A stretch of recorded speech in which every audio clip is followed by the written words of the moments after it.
Հիմնական խնդիրը մեր ռազմավարական հետագա մոտեցումն է հետ կապված։ Մենք քննարկել ենք նաև եւ երկու հնարավոր տարբերակ կա, ինչի մասին ես հրապարակային ասել եմ, տարբերակ 1, որ մենք սահմանված օրինական ընթացակարգերով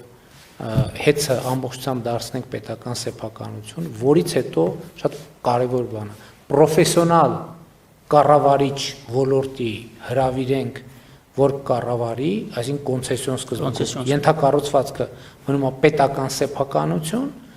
լինում է պետական սեփականություն եւ կառավարվում է պրոֆեսիոնալ ընկերության կողմից, իհարկե կառավարության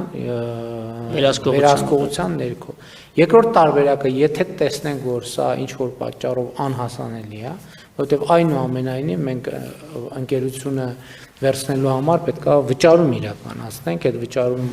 փաստացի պետական բյուջեի ծախսը, եթե տեսնենք, որ այդ ծախսը արդարացված չի պետական բյուջեի կողմից, ուրեմն մենք պետք է թափանցիկ ընթացակարգերով նոր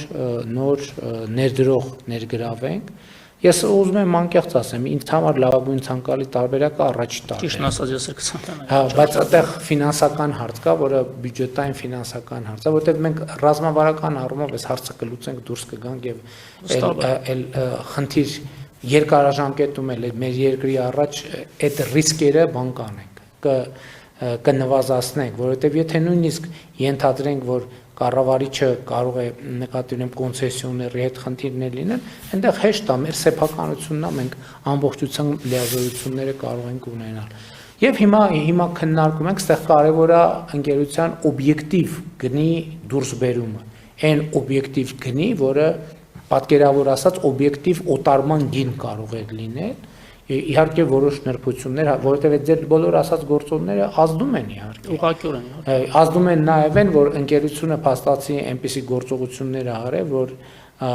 ակնհայտ հիմնավորված որոշմամբ լիցենզիայից զրկվել է, որովհետև այդ լիցենզիան էլ շատ եթե չասենք ամենակարևոր, ինքը այդ արժեքի մի շատ ծանրակշիռ մասն է։ Այնպես որ ուսումնասիրենք եւ իհարկե որոշ ժամանակ ունենք հանգիստ մտածելու եւ կմտածենք եւ նաեւ իհարկե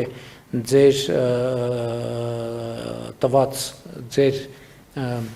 ներկայացրած տեղեկատվությունն էլ կվերլուծենք հանրային ծառայությունների կարգավորման հանձնաժողովի հետ էլ կխորհրդակցենք, կառավարությունում էլ կխորհրդակցենք եւ որևէ որոշում կգանք, այս պահին ես ուզում եմ, որ համոզված լինել, չնայած համոզված եմ, որ սպառողների իրավունքների հետ կապված մեր նախորդող շրջանի հետի բաց թողումների վրա առանձնակի ուշադրություն դարձնեք, որ մարդիկ նաև զգան գործունեության եւ այս փոփոխությունների դրական ազդեցությունը իրենց վրա։ Իհարկե շատ մանրամասներ կան, հսկայական ենթակառուցված կա տասնյակ հարցերով, տասնյակ շերտերով, եթե ոչ ավելի, այդ բոլոր շերտերին մենք հերթով կանդրադառնանք եւ հաջողություն եմ մաղթում ձեր այդ գործում։